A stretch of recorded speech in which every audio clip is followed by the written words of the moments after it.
श्री शिवाय नमस्ते दोस्तों। आज की वीडियो में नवरात्रि की पूजा विधि, कौन से 9 रंग पहनने हैं और कौन से 9 भोग लगाने हैं, क्या करना है क्या नहीं करना है, सभी इस वीडियो में बताऊंगी। छोटी सी वीडियो है, सारी जानकारी दूंगी, अच्छे से समझ लीजिएगा दोस्तों।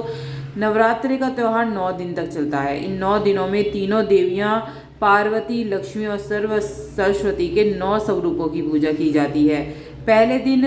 पहले 3 दिन जो होता है पार्वती जी के 3 स्वरूप, कुमारी, पार्वती और काली। अगले 3 दिन लक्ष्मी माता के स्वरूपों की और आखिरी के 3 दिन सरस्वती माता के स्वरूपों की पूजा की जाती है। और पूजा में क्या क्या सामग्री चाहिए, सबसे पहले ये जान लेते हैं। आपको कलावा चाहिए, और अगर आप नवग्रह बना रहे हैं तो 9 रंग बिरंगे चावल चाहिएंगे आपको। लाल कपड़ा, तस्वीर चाहिए, फल फूल माला, आम का पत्ता, लौंग, सुपारी, इलायची, मंदनवार, हल्दी की गांठ, रोली, मौली, कमलगट्टा, सूखा नारियल, निवेद, शहद, घी, शक्कर, पंचमेवा, जावित्री, गंगाजल, दूध, दही। नवग्रह पूजन के लिए रंग बिरंगे चावल जैसे बताए मैंने, धूप, दीप, वस्त्र, पूजा की थाली, ये आपको सामग्री चाहिएगी। माँ के श्रृंगार जरूर चढ़ाया जाएगा, इसलिए आपकी श्रद्धा जितनी भी हो श्रृंगार की, वो आपको लाना है माँ का श्रृंगार। कलश स्थापना के लिए आपको मिट्टी का घड़ा चाहिए या मिट्टी चाहिए, मिट्टी का ढक्कन, नारियल चाहिएगा, जल, गंगा जल और दीपक, और हल्दी, अक्षत्र, लाल रंग का वस्त्र आपको चाहिएगा। अब जान लेते हैं दोनों विधि में बताऊंगी। अगर आप कलश स्थापना नहीं कर रहे हैं और आप सादा ही स्थापना, दीप कलश स्थापित करने चाहते हैं, दोनों ही इस वीडियो में बताऊंगी। सबसे पहले कलश के ही बारे में जान लेते हैं, कलश स्थापित कैसे करना है। अगर आप नारियल रखकर कलश स्थापित नहीं करना चाह रहे हैं तो कलश के अंदर गंगा जल भर दीजिए, उसके अंदर एक हल्दी की गांठ, एक सिक्का, ये आपको डालना है। उसके बाद उस पर कलावा लपेट दीजिए और सतिया बना दीजिए, आम के पत्ते लगा दीजिए ऊपर। उसके ऊपर आप दीप कलश रखना चाहते हैं तो एक प्लेट रखिए, उसके अंदर चावल रखकर एक दीप स्थापित कर दीजिए। ठीक है, वो दीप आपको ऐसे नहीं है कि अखंड ही जलता रहेगा, जब आप पूजा करें उस दीपक को जलाना है। अखंड जलाना है तो अखंड जला सकते हैं, नहीं तो आप दीप कलश इस तरह स्थापित कीजिए। अगर नहीं करना चाहते हैं, आप वो रखना चाहते हैं, नारियल स्थापित करना चाहते हैं, तो नॉर्मली आप नारियल पर कलावा लपेट कर और जैसे मैंने बताया हल्दी की गांठ, ये सब चीज़ें, आम के पत्ते लगाकर आप उसको स्थापित कर सकते हैं नारियल को। इसके बाद क्या करना है, नवरात्रि के सबसे पहले दिन आपको सुबह सुबह उठना है, स्नान आदि कर लेनी है, घर के मंदिर को साफ कर लेना है। मैं अभी बताऊंगी कि 9 रंग आपको कौन से यूज़ करने हैं। आप भी पहन सकते हैं, माता रानी को भी पहना सकते हैं, और 9 भोग कौन से आपको लगाने हैं। सबसे पहले पूजा विधि ही जान लेते हैं। मंदिरों को फूल से अच्छी तरह से आपको सजा लेना है। घट स्थापना के लिए एक मिट्टी के कलश ले लेना है। अगर नहीं है तो आप जो आपके घर में कलश हो वो भी ले सकते हैं, जो लोटा होता है वो भी ले सकते हैं। कलश में सिक्का, जैसे मैंने बताया, सिक्का, हल्दी की गांठ, सुपारी डाल दीजिए, आम के पत्ते लगा दीजिए। और हल्दी की गांठ नहीं है तो सुपारी, सिर्फ सुपारी ही डाल दीजिए। तो इस तरह से आपको कलश लगाना है।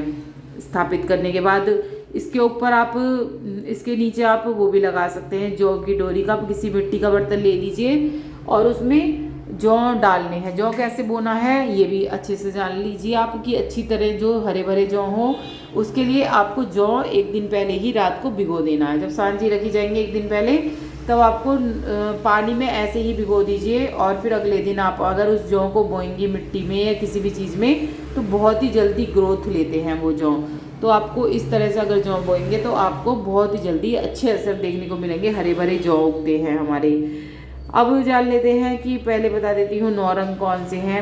सबसे पहला जो रंग होगा हमारा, पहले दिन का पीला, दूसरे दिन का हरा रहेगा, तीसरे दिन का भूरा, चौथे दिन का नारंगी, 5वें दिन का सफ़ेद, छठे दिन का लाल और 7वें दिन का रॉयल ब्लू, 8वें दिन का गुलाबी और 9वें दिन का बैगनी कलर रहेगा। इस तरह से आप मंदिर भी सजा सकते हैं, मंदिर की थीम रख सकते हैं। आप भगवान जी को, माता को ऐसे पहना सकते हैं।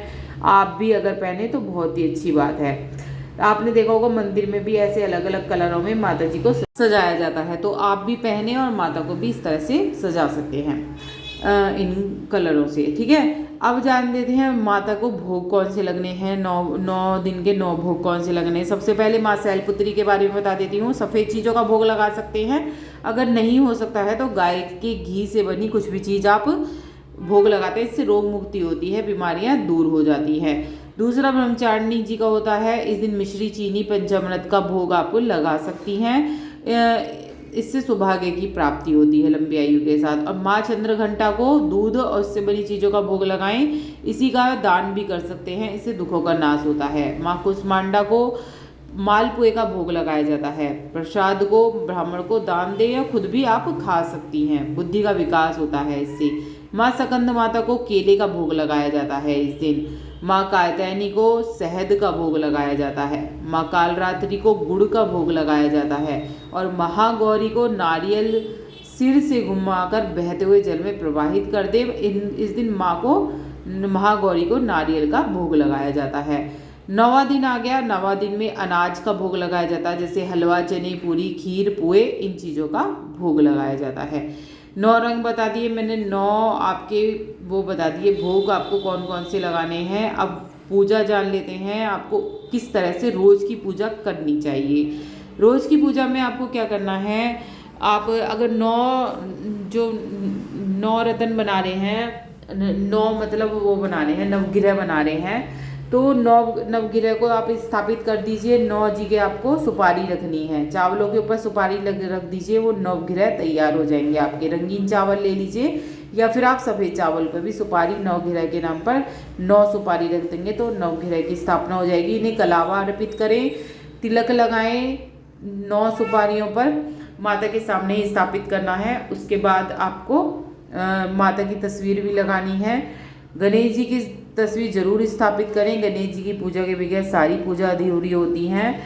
और इसके बाद आपको क्या करना है, आपकी रोज़ की पूजा बता देती हूँ किस तरह से करनी है। आपको क्या करना है, जो उपले होते हैं गाय का हो गोबर के उपले, वो अच्छे हैं, आप वो ले सकते हैं, या फिर आप कैसे भी उपले लें। तो उस उपलों में आप क्या करना है, जो भी भोग आप लगा रहे हैं, जैसे कि मैंने गाय का घी का बताया, ये सब चीज़ें वो उपले के जरिए ही लगाना है माता को भोग, उसके अंदर ही डालना है। और उसके अंदर कम से कम 2-2 जोड़े आपको लौंग के जरूर चढ़ाने हैं। लौंग, बताशा और कपूर और जो सामग्री होती है वो आपको उस तरह से भोग लगानी है। रोज़ नियम से करना है इन चीज़ों का भोग जो मैंने बताया है। इसके अलावा आप सुपारी या पान के ऊपर बताशा रखकर उसके ऊपर आप लौंग के जोड़े रखकर इस तरह से माता को अर्पित भी कर सकते हैं। उसी के अंदर इस तरह से आप भोग लगा सकते हैं। रोज़ इस तरह से ही भोग लगाना है जैसे मैंने बताया। और दुर्गा सप्तशती का पाठ करें, बहुत अच्छे आपको असर देखने को मिलेंगे। दुर्गा सप्तशती आप किसी भी समय कर सकते हैं, ऐसे कुछ नहीं है कि सुबह ही आपको करनी है,